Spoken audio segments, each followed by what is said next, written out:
Building a Python script that calls an LLM is easy. Scaling that script into a reliable product is where most developers fail. A prototype sitting on your local drive is a liability. It likely has hard-coded keys, no validation, and no way for external apps to reach it. To move from understanding to implementation, we must transform this script into a secure, authenticated, and production-ready microservice. Today, we stop building scripts and start building systems. To build at a professional grade, we need a disciplined stack.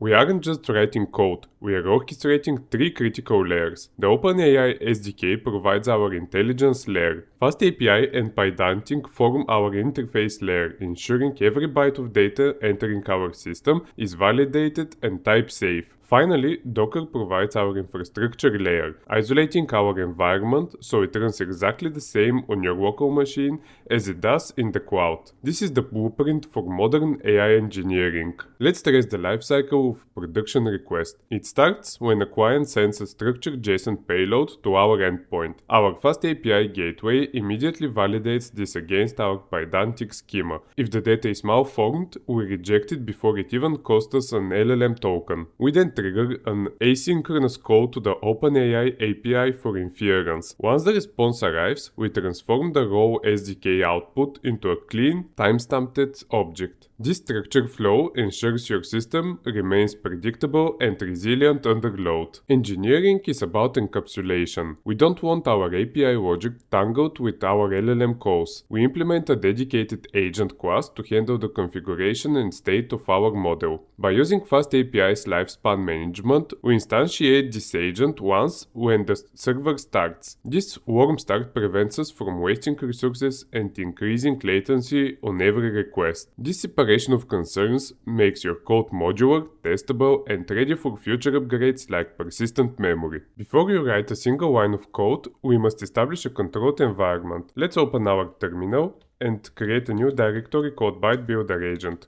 We also need to move inside of it. Next, we create a new Python virtual environment and we activate it. Now that we have the virtual environment, we create a new file called requirements.txt. Here, we will define our system dependencies. We need FastAPI for our high-performance web framework, Unicorn as our lightning-fast server, and the official OpenAI SDK. Crucially, we include python.env to manage our secrets. The next step would be to install the dependencies that we defined in our requirements.txt file. After the dependencies have been installed, we create a new file called .env. Here we define our OpenAI API key. By using a .env file, we ensure our credentials remain outside our source control, allowing us to inject them securely during deployment. It's time to write code now. Let's create our main.py file. We begin by importing our core modules. Notice the use of load.env. In a production-ready system, you never hard-code API keys. This function looks for a .env file and loads our credentials into the system environment. This allows our code to remain generic while our configuration stays secure and external. Now we define our I/O schemas using Pydantic.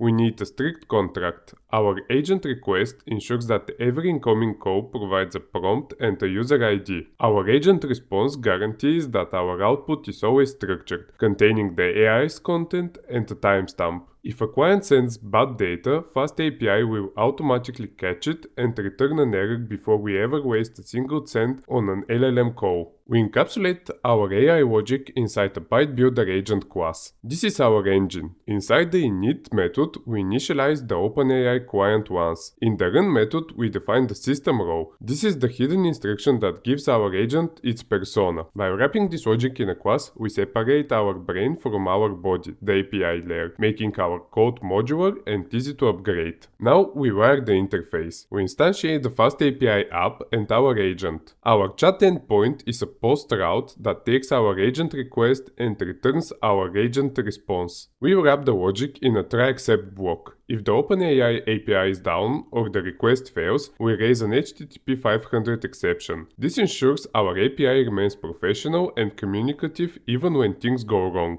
We also start the Unicorn server at localhost and port 8000. A Python script is not a product until it's portable. We use Docker to package our code, runtime, and dependencies into a single immutable image. Let's create a file called docker file. This should be in the root of your directory, and let's paste the following. Let's now examine the Docker file and understand what each line is doing.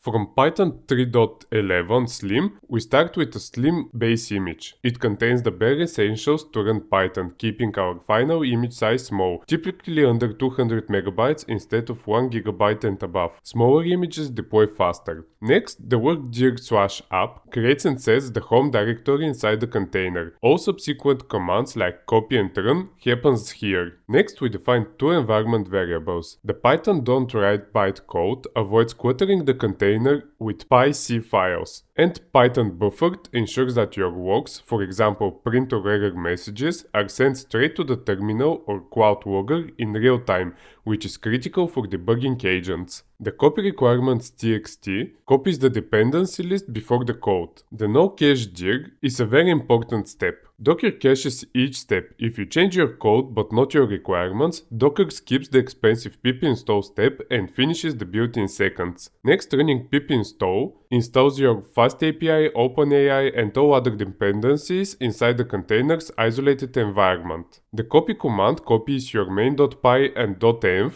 into the container, and the expose 8000 tells the container engine and the developer that the app is listening on port 8000. And finally, the cmd python main.py is the entry point. When the container starts, it executes your script. To ship our agent, we must containerize it. The Docker file we just built takes our local logic and freezes it into an immutable unit. This ensures that the environment in your cloud, for example AWS, Azure or Google Cloud Provider, is identical to the environment on your laptop. We use the Slim Python base to keep our footprint light and leverage layer caching so that our builds are lightning fast. Now we need to build the image. Let's open our terminal and type this command. This will build the image and name it ByteBuilder agent. Once the image has been built successfully, we need to run this command. This will run the container and it will map port 8000 on our local machine to the 8000 port in the container. We also use the env file flag, which will inject our secrets from the .env file. Let's build this. As you can see, the UVcorn server has started successfully running on localhost port 8000.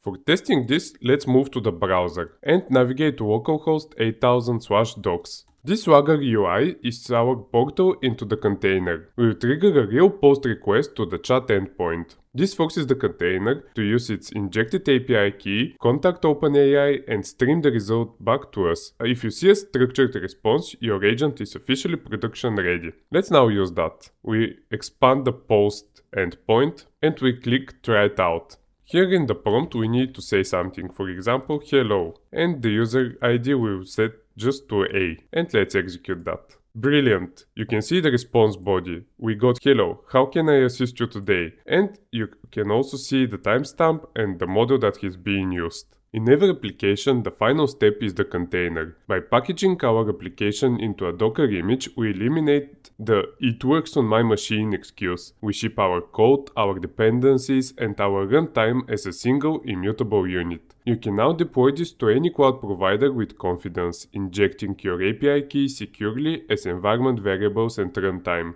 You have successfully moved from a concept to a robust implementation. If you're ready to master the next level of AI engineering, subscribe to ByteBuilder and let's keep building together.